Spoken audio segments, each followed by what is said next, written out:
ಕುವೆಂಪು ಅವರು ಪ್ರತಿನಿತ್ಯ ಹೋಗುವಂಥ ಜಾಗ ಇದು, ಹೋಗುವಂಥ ದಾರಿ ಇದು. ಇದೇ ಜಾಗದಲ್ಲಿ ಕುವೆಂಪು ಅವರು ಕವಿಶಾಲೆಗೆ ನಡ್ಕೊಂಡು ಹೋಗ್ತಾಯಿದ್ರು.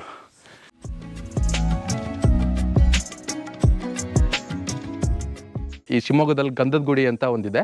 ಆ ಗಂಧದ ಗುಡಿಯಿಂದ ಒಂದು ಲಾರಿ ಗಂಧದ ಕಟ್ಟಿಗೆ ತರ್ತಾರೆ.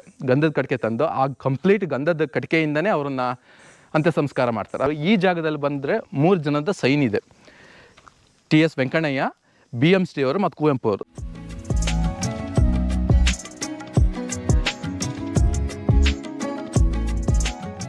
ಪೂರ್ಣಚಂದ್ರ ತೇಜಸ್ವಿ ಅವ್ರದ್ದು ಒಂದು ಸೈನ್ ಇಲ್ಲೆಲ್ಲ ಒಂದು ಸಣ್ಣಕ್ಕಿದೆ, ಪೂಚಂತೆ ಅಂತ ಇದೆ ನೋಡಿ. ಇಲ್ಲಿ ಕವಿಶಾಲೆದಲ್ಲಿ ಏನು ಇವ್ರ ಧ್ಯಾನಪೀಠ ಕಾಣಿಸ್ತಾ ಇದೆ. ಇದ್ರ ಹಿಂದ್ಗಡೆ ಒಂದು ದಾರಿ ಇದೆ. ಇಲ್ಲಿ ನೋಡಿ, ಇಲ್ಲೊಂದು ದಾರಿ ಕಾಣಿಸ್ತಾ ಇದೆ. ಇದು ಸಂಜಯಗಿರಿಗೆ ಹೋಗೋ ದಾರಿ.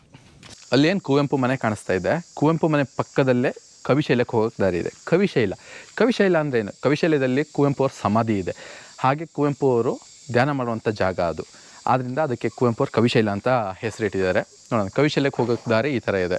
ಕವಿಶಾಲೆ ಎಂಟ್ರೆನ್ಸಲ್ಲಿ ಹೋಗೋ ದಾರಿಯಲ್ಲಿ ಈ ಥರ ದ್ವಾರಗಳು, ನೀವು ದ್ವಾರ ಅಂತ ಕರಿತೀರಾ, ಬಟ್ ಇಲ್ಲಿ ಕುಪ್ಪಳ್ಳಿಲಿ ಇದನ್ನು ಕಲ್ಲಿನ ತೋರಣ ಅಂತ ಕರೀತಾರೆ. ಈ ಥರ ಇದೆ, ಇಲ್ಲಿ ದಾರಿ ಇದೆ. ಇದು ನಿಮಗೆ ಕವಿಶಾಲೆಯಲ್ಲಿ ಏನೇನಿದೆ ಅಂತ ಪ್ರತಿಯೊಂದು ತೋರಿಸ್ತಾ ಹೋಗ್ತೀನಿ, ಬನ್ನಿ.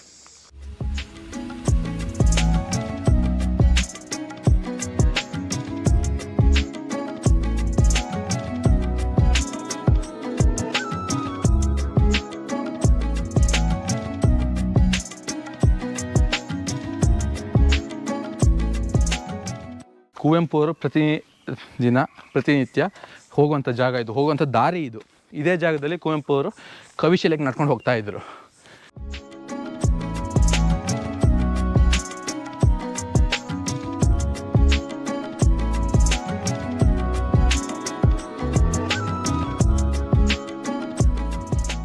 ಈ ಥರ ಹೋಗೋ ದಾರಿಲಿ ಮಧ್ಯದಲ್ಲಿ ಇದರ ಕಲ್ಲಿನ ತೋರಣಗಳು ಕಾಣಿಸ್ತವೆ.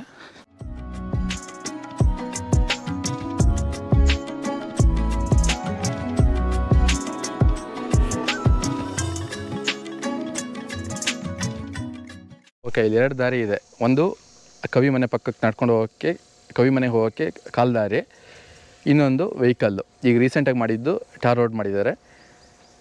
2 ದಾರಿನೇ ಇದೆ. ಮೊದಲು ಕುವೆಂಪು ಅವರು ಇಲ್ಲೇ ನಡ್ಕೊಂಡು ಬರ್ತಾಯಿದ್ರು. ಇದೇ ದಾರಿ ನಡ್ಕೊಂಡು ಬಂದು ಧ್ಯಾನಪೀಠಕ್ಕೆ ಬರ್ತಾಯಿದ್ರು. ಇದೊಂದು ದಾರಿ ಆದರೆ ಈಗ ರೀಸೆಂಟಾಗಿ ಮಾಡಿರೋದು ಈ ಟಾರ್ ರೋಡು. ನೋಡಿ, ಕವಿಶಾಲೆಯ ಬಗ್ಗೆ ಒಂದು ಕವಿತೆನೇ ಬರೆದಿದ್ದಾರೆ. ಓ ನನ್ನ ಪ್ರಿಯತಮ ಶಿಖರ ಸುಂದರನೇ, ನನ್ನ ಜೀವನಾನಂದ ನಿಧಿ ಕವಿತ ಮನೋಹರಿಯೇ, ಪ್ರಥಮೋತ್ತಮ ಪ್ರಣಯಿ.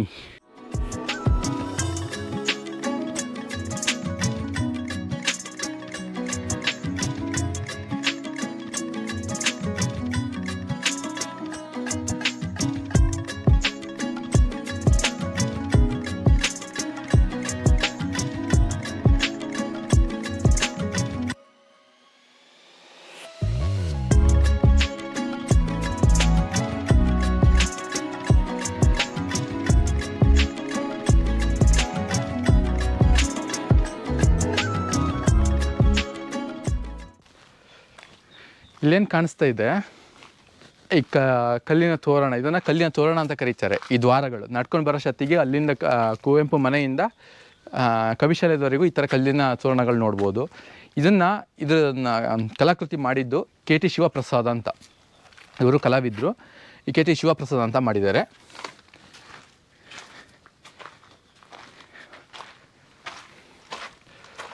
ನೋಡಿ, ಕವಿಶೈಲದ ಕಲಾಕೃತಿಗಳ ಶಿಲ್ಪಿ ಕಲಾವಿದ KT ಶಿವಪ್ರಸಾದ್ ಅಂತ ಹಾಕಿದ್ದಾರೆ. ಅವ್ರ ಹೆಸರು ಸಮೇತ ಹಾಕಿದ್ದಾರೆ. ಬನ್ನಿ ನೋಡೋಣ. ಕವಿಶೈಲ ಅಂದರೆ ಏನಂತ ಕುವೆಂಪು ಅವರು ಬರೆದಿದ್ದಾರೆ. ಮಿತ್ರರಿರ ಮಾತಿಲ್ಲಿ ಮೈಲಿಗೆ ಸುಮ್ಮನೀರಿ, ಮೌನವೇ ಮಹತ್ತಿಲ್ಲಿ.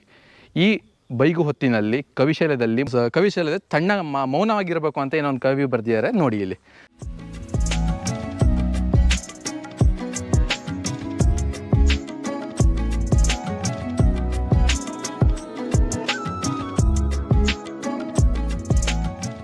ನೋಡಿ, ಈ ಕಲ್ಲಿನ ಸ್ಟ್ರಕ್ಚರ್ಗಳು ಏನಿದಾವೋ ಇದನ್ನು ಮಾಡಿಸಿದೆ KT ಶಿವಪ್ರಸಾದ್ ಅಂತ. ಇದನ್ನು ಈ ಗುಡ್ಡ ಹತ್ಕೊಂಡು ಏನು ಬಂದು, ಈ ಗುಡ್ಡನ ಮೊದಲು ಕುಪ್ಪಳಿ ಗುಡ್ಡ ಅಂತ ಕರಿತಾ ಇದ್ರು. ಕುವೆಂಪು ಅವರೇ ಸ್ವಂತ ಈ ಗುಡ್ಡಕ್ಕೆ ತಾವಾಗೆ ಹೆಸರಿಟ್ಟಿದ್ರು ಕವಿಶೈಲ ಅಂತ. ನೋಡೋಣ ಬನ್ನಿ, ನೋಡಿ ಹೇಗಿದೆ ಅಂತ.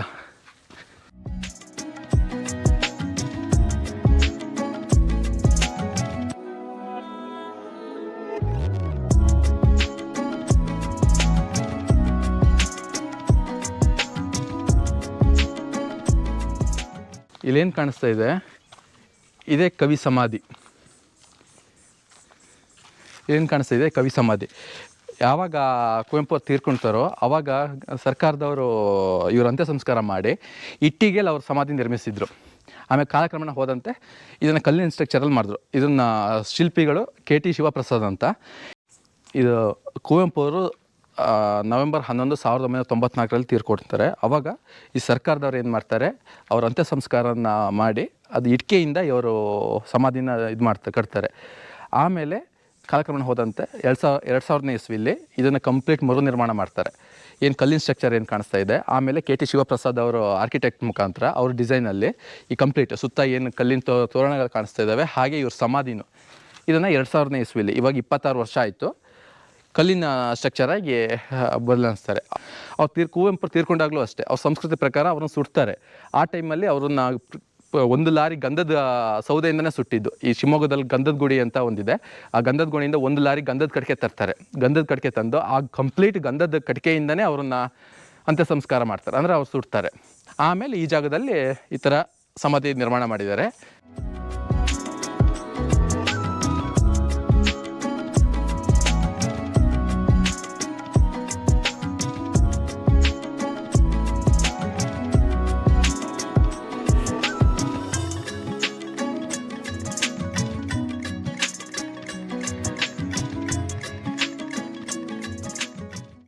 ಈ ಕಲ್ಲಿನ ತೋರಣಗಳೇನು, ಕಲ್ಲಿನ ಕಲಾಕೃತಿಗಳೇನು ಕಾಣಿಸ್ತಾವೋ ಇದನ್ನು ಕಂಪ್ಲೀಟ್ ಮಾಡೋಕ್ಕೆ ಹೊರಟಿದ್ದೆ ಕಾಫಿ ಡೇ ಸಿದ್ಧಾರ್ಥ ಹೆಗಡೆ ಅವರು. ಸಿದ್ಧಾರ್ಥ ಹೆಗಡೆ ಅವರೇ ಕಂಪ್ಲೀಟ್ ಇದನ್ನು ಕನ್ಸ್ಟ್ರಕ್ಷನ್ ಮಾಡ್ತಾರೆ, ಇದನ್ನು ರೆಡಿ ಮಾಡಿಸ್ತಾರೆ. ಈ ಕಲ್ಲಿನ ತೋರಣಗಳನ್ನು ಕೆತ್ತನೆ ಮಾಡಿಸ್ತಾರೆ, ಅವರೇ ಟ್ರಾನ್ಸ್ಪೋರ್ಟ್ ಮಾಡ್ತಾರೆ, ಅವರೇ ನಿಲ್ಸೋಕ್ಕೆ ಸಹಾಯ ಮಾಡ್ತಾರೆ. ಕಂಪ್ಲೀಟ್ ಖರ್ಚು ವೆಚ್ಚಗಳನ್ನು ಕಾಫಿ ಡೇ ಸಿದ್ಧಾರ್ಥ ಹೆಗಡೆ ಅವರೇ ಮೂಲಕವೇ ಇವೆಲ್ಲ ನಡೆಯುತ್ತೆ. ಇದನ್ನು ವಾಸ್ತುಶಿಲ್ಪಿ ಮಾಡಿದ್ದು KT ಶಿವಪ್ರಸಾದ್ ಅಂತ. ಅವ್ರನ್ನ ಇಟ್ಕೊಂಡು ಇದು ಕಾಫಿ ಡೇ ಸಿದ್ಧಾರ್ಥ ಹೆಗಡೆ ಅವರು ಈ ಕೆಲಸ ಮಾಡಿಸ್ತಾರೆ. ನೋಡಿ, ಇದು ಕವಿಶಾಲೆ ಧ್ಯಾನಪೀಠ, ಅಂದರೆ ಕುವೆಂಪು ಅವರು ಸಂಜೆ ಹೊತ್ತಲ್ಲಿ ಬಂದ್ಕೊಂಡು ಧ್ಯಾನ ಮಾಡ್ತಾ ಇರೋ ಜಾಗ ಇದು. ಅವರು ಕವಿಶೈಲದ ಬಗ್ಗೆ ಒಂದು ಕವಿತೆ ಸಮೇತ ಬರ್ದಿದ್ದಾರೆ ನೋಡಿ. ಓ ಕವಿಶೈಲ ನಿನ್ನ ಅಂದ್ಕೊಂಡು ಅದು ಕಂಪ್ಲೀಟ್ ಇದು ಮಾಡಿದ್ದಾರೆ ನೋಡಿ. ಓಕೆ, ಇಲ್ಲಿ ಕುವೆಂಪು ಅವ್ರ ಧ್ಯಾನಪೀಠ. ಅವರು ಸಂಜೆ ಹೊತ್ತಲ್ಲಿ ಬಂದ್ಕೊಂಡು ಈ ಜಾಗದಲ್ಲಿ ಕೂತ್ಕೊಂಡು ಧ್ಯಾನ ಮಾಡ್ತಿದ್ರು. ಈ ಜಾಗದಲ್ಲಿ ಬಂದರೆ 3 ಜನದ ಸೈನ್ ಇದೆ. TS ವೆಂಕಣ್ಣಯ್ಯ, BMC ಅವರು ಮತ್ತು ಕುವೆಂಪು ಅವರು. 1936ರಲ್ಲಿ ಚಿಕ್ಕಮಂಗ್ಳೂರಲ್ಲಿ ಒಂದು ಸಾಹಿತ್ಯ ಸಮ್ಮೇಳನ ನಡೆಯುತ್ತೆ. ಆ ಸಮ್ಮೇಳನಕ್ಕೆ TS ವೆಂಕಣ್ಣಯ್ಯ ಮತ್ತು BMC ಅವರು ಬರ್ತಾರೆ. ಆವಾಗ ಕುವೆಂಪು ಅವರು ಇಬ್ಬರನ್ನ ಇವ್ರ ಮನೆಗೆ ಕರ್ಕೊಂಡು ಬರ್ತಾರೆ. ಇವ್ರ ಮನೆಗೆ ಕರ್ಕೊಂಡು ಬಂದು 2 ದಿವಸ ಇರಿಸ್ಕೊಳ್ತಾರೆ. ಆ ಟೈಮಲ್ಲಿ ಇಲ್ಲಿಗೆ ಕವಿಶಾಲೆ ಕರ್ಕೊಬಂದಾಗ ಅವ್ರು 3 ಜನ ಸೇರಿ ಸೈನ್ ಹಾಕಿದ್ದು ಇದೆ. ಈ ಜಾಗದಲ್ಲಿ ಒಂದು ಸೈನ್ಯಕ್ಕೆ ಪೂರ್ಣಚಂದ್ರ ತೇಜಸ್ವಿ ಅವ್ರದ್ದು ಒಂದು ಸೈನ್ ಇಲ್ಲೆಲ್ಲ ಒಂದು ಸೈನ್ಯಕ್ಕಿದೆ. ಪೂಚಂತೆ ಅಂತಿದೆ ನೋಡಿ, ಇಲ್ಲಿ ಪೂಚಂತೆ ಅಂತಲೂ ಇದೆ. ಹಾಗೆ TS ವೆಂಕಣ್ಣಯ್ಯ ಮತ್ತು BMC ಕುವೆಂಪು ಮತ್ತು ಪೂಚಂತೆ ಅವರು ಮಾಡ್ತಾರೆ. ಆವಾಗ ಅವರು ಯಾರು BMC ಅವರು ಮತ್ತು TS ವೆಂಕಣ್ಣಯ್ಯ ಮತ್ತು ಕುವೆಂಪು ಅವರು ಸಣ್ಣಕ್ಕೆ ಇದು ಬರೆದಿರ್ತಾರೆ. ಆ ಟೈಮಲ್ಲಿ ಪೂಚಂತೆ ಅವರು ಮತ್ತು ಇನ್ನೊಬ್ಬರು ಅವ್ರ ಸ್ನೇಹಿತರು ಮಳೆ ಮತ್ತು ಸುತ್ತಿಗೆ ತಗೋ ಬಂದ್ಕೊಂಡು ಇದೊಂದು ಹೆಸರು ಒಂದು ಸ್ವಲ್ಪ ದೊಡ್ಡ ಮಾಡೋಣ ಅಂದ್ಕೊಂಡು ಇಲ್ಲಿ ಬರೆದಿರ್ತಾರೆ. ಆ ಟೈಮಲ್ಲೇ ಇವ್ರ ಹೆಸರು ಸಮೇತ ಬರೆದಿರ್ತಾರೆ. ಪೂರ್ಣಚಂದ್ರ ತೇಜಸ್ವಿ ಅವರು ಅವ್ರ ಹೆಸರು ಸಮೇತ ಇಲ್ಲಿ ಬರೆದಿರ್ತಾರೆ. ಆಮೇಲೆ ಅವರು ಫೇಮಸ್ ಕವಿ ಆದ್ದರಿಂದ ಅವ್ರ ಹೆಸರನ್ನು ಅಲ್ಲೇ ದೊಡ್ಡ ಮಾಡಿ ಇಟ್ಟಿದ್ದಾರೆ. ಒಟ್ಟಿನಲ್ಲಿ ಇವ್ರ 3 ಹೆಸರು ಸಾಹಿತ್ಯ ಸಮ್ಮೇಳನಕ್ಕೆ ಬಂದಾಗ ಅವ್ರು ಸೈನ್ ಹಾಕೋಗಿದ್ದಾರೆ. ಇಲ್ಲಿ ನೋಡಿ ಏನು ವ್ಯೂ ಇದೆ, ಇಲ್ಲೇನು ಕಾಣಿಸ್ತಾ ಇದೆ ಸುತ್ತಮುತ್ತ ಕಾಡು. ಈ ವ್ಯೂವಲ್ಲಿ ಏನು ಕಾಣಿಸ್ತಾ ಇದೆ ಫಾರೆಸ್ಟ್, ಇದು ಟೋಟಲಾಗಿ 3200 ಎಕರೆ ಫಾರೆಸ್ಟು, ಅಂದರೆ ರಿಸರ್ವ್ ಫಾರೆಸ್ಟ್ ಮಾಡಿದ್ದಾರೆ. ಕುವೆಂಪು ಜೈವಿಕ ಧಾಮ ಅಂದ್ಕೊಂಡು ರಿಸರ್ವ್ ಮಾಡಿದ್ದಾರೆ. ಟೋಟಲಾಗಿ 3200 ಎಕರೆ ಇದೆ. ಹಾಗೆ ಅಲ್ಲಿ ಕೂರಕ್ಕೆ ಏನು ಕಲ್ಲು ಪೀಸ್ ಮಾಡಿದ್ದಾರೆ, ಕಲ್ಲಿನ ಶಿಲ್ಪಿಗಳೇನು ಕೆತ್ತಿಯಾರೋ ಅದು ಉಳಿದಿದ್ದನ್ನು ಪೀಸ್ಗಳನ್ನು ಅಲ್ಲಿ ಇಟ್ಟಿದ್ದಾರೆ ನೋಡಿ. ಅದು ಒಂಥರ ಕೂರಕ್ಕೋಸ್ಕರ ಮಾಡಿದ್ದಾರೆ, ಒಂಥರ ಚೆನ್ನಾಗಿದೆ ನೋಡಿ. ಇಲ್ಲಿ ನಿಂತ್ಕೊಂಡ್ರೆ ವ್ಯೂ ಹೇಗಿದೆ, ಕಂಪ್ಲೀಟ್ 3200 ಎಕರೆ ಕಂಪ್ಲೀಟ್ ರಿಸರ್ವ್ ಫಾರೆಸ್ಟ್, ಅಂದರೆ ಕುವೆಂಪು ಜೈವಿಕ ಧಾಮ ಅಂತ ಮಾಡಿದ್ದಾರೆ.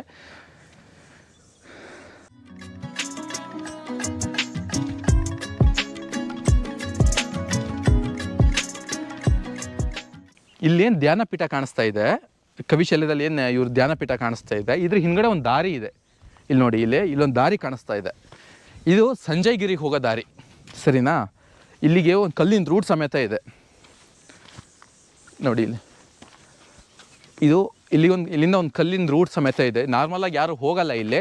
ಇದು ಸಂಜಯಗಿರಿ ಅಂತ ಮೇಲ್ಗಡೆ ಒಂದು ದಾರಿ ಇದೆ. ಈ ಕುವೆಂಪು ಹೇಳ್ತಾರೆ ಸಂಜೆ ಟೈಮಲ್ಲಿ ಹೋಗಬೇಕು ಇಲ್ಲಿಗೆ ಅಂತ.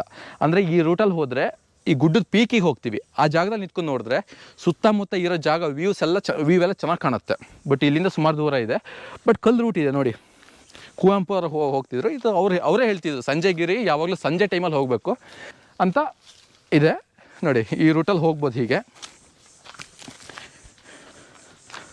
ಅಲ್ಲಿ ಕಲ್ಲಿನ ರೂಟ್ ಸಮೇತ ಮಾಡಿದ್ದಾರೆ. ನಾರ್ಮಲಾಗಿ ಇಲ್ಲಿಗೆ ಯಾರೂ ಬರಲ್ಲ, ಬಟ್ ನೋಡೋಣ.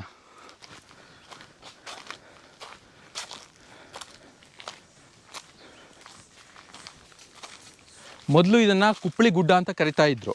ನಂತರ ಕುವೆಂಪು ಅವರೇ ಇದನ್ನು ಕವಿಶೈಲ ಅಂತ ಹೆಸರು ಇಟ್ರು ಇದಕ್ಕೆ. ಈಗ ನೋಡಿ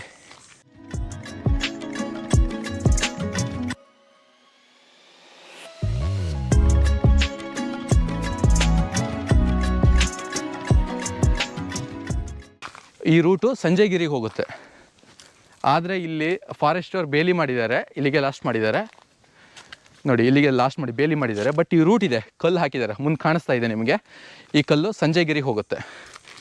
ಇಲ್ಲಿ ಹೋದರೆ ಕಂಪ್ಲೀಟ್ ಟಾಪ್ ವ್ಯೂ ಸಿಗುತ್ತೆ. ಇಲ್ಲಿಂದ ಸುತ್ತಮುತ್ತ 360 ಡಿಗ್ರಿಯಲ್ಲಿ ವ್ಯೂ ಸಿಗುತ್ತೆ. ಚೆನ್ನಾಗಿದೆ ನೋಡಿ. ಇಲ್ಲಿ ವ್ಯೂ ಇದೆಯಲ್ಲ, ಇದು 3200 ಎಕರೆ ರಿಸರ್ವ್ ಫಾರೆಸ್ಟು, ಕುವೆಂಪು ಜೈವಿಕ ಧಾಮ ಅಂತ ಮಾಡಿದ್ದಾರೆ.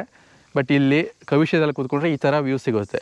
ಇನ್ನು ಮೇಲ್ಗಡೆ ಸಂಜಯಗಿರಿಗೆ ಹೋದರೆ ಇನ್ನೂ ಬೆಟರ್ ವ್ಯೂ ಸಿಗುತ್ತೆ, 360 ಡಿಗ್ರಿ ಸಿಗುತ್ತೆ.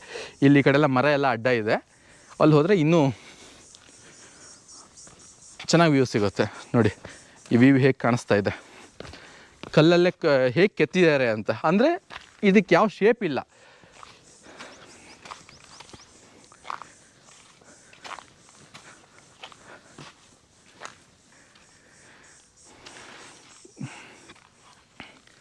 ನಿಮ್ಗೆ ಅನಿಸ್ಬೋದು ಯಾಕೆ ಈ ಥರದ ಇದರಲ್ಲಿ ಏನು ವಿಶೇಷತೆ ಇದೆ ಈ ಕಲ್ಲಿನ ದ್ವಾರದಲ್ಲಿ ಅಂದ್ಕೊಂಡು.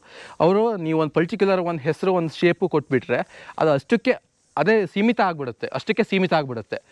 ಬಟ್ ನೀವು ಒಂದೊಂದು ದೃಷ್ಟಿಯಿಂದ ನೀವು ನೋಡಿದ್ರೆ ಒಂದೊಂದು ಥರ ಕಾಣಲಿ, ಒಬ್ಬೊಬ್ರಿಗೆ ಒಂದೊಂದು ದೃಷ್ಟಿಯಿಂದ ಅವ್ರವ್ರ ದೃಷ್ಟಿ ಯಾವ ಥರ ಇರುತ್ತೋ ಆ ಮುಖಾಂತರ ಕಾಣಲಿ ಅಂದ್ಕೊಂಡು ಇದನ್ನು ಅದೇ ಥರ ಇಟ್ಟಿದ್ದಾರೆ. ಅದರಿಂದ ಇದಕ್ಕೆ ಪರ್ಟಿಕ್ಯುಲರ್ ಹೆಸರಿಲ್ಲ, ಪರ್ಟಿಕ್ಯುಲರ್ ಒಂದು ಶೇಪ್ ಇಲ್ಲ.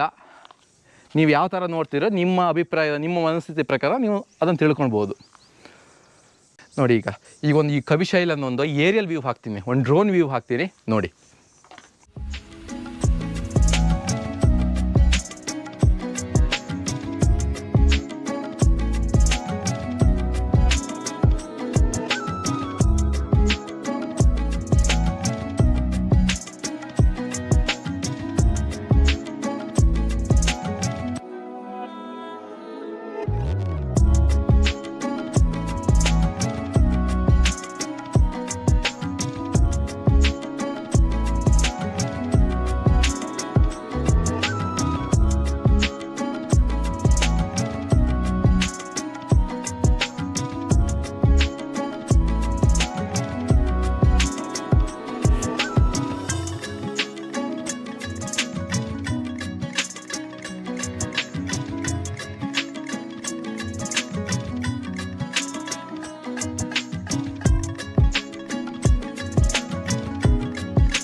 ಓಕೆ ಫ್ರೆಂಡ್ಸ್, ನಮ್ಮ ರಾಷ್ಟ್ರಕವಿ ಕುವೆಂಪು ಅವರ ಮನೆ ಹಾಗೂ ಅವರ ಕವಿಶೈಲ ಹಾಗೂ ಅವ್ರ ಜೀವನ ಪದ್ಧತಿ, ಅವರ ಮನೆ ಒಳಗೆ ಹೇಗಿತ್ತು, ಇವೆಲ್ಲ ನಿಮಗೆ ತೋರಿಸುವಂಥ ಒಂದು ಸಣ್ಣ ಪ್ರಯತ್ನ ಸ್ನೇಹಿತರೆ. ನೀವಿನ್ನೂ ನಮ್ಮ ಚಾನಲ್ ಸಬ್ಸ್ಕ್ರೈಬ್ ಆಗಿಲ್ಲ ಅಂದರೆ ಈಗಲೇ ಸಬ್ಸ್ಕ್ರೈಬ್ ಆಗಿ, ಹಾಗೆ ಪಕ್ಕದಲ್ಲಿರೋ ಬೆಲ್ ಐಕನ್ ಮೇಲೆ ಕ್ಲಿಕ್ ಮಾಡಿ ಅಂತ ನಿಮ್ಮಲ್ಲಿ ಮನವಿ ಮಾಡ್ತಾ ಮತ್ತೆ ವಿಡಿಯೋದಲ್ಲಿ ಸಿಗ್ತಾ ಇರೋಣ. ನಮಸ್ಕಾರ.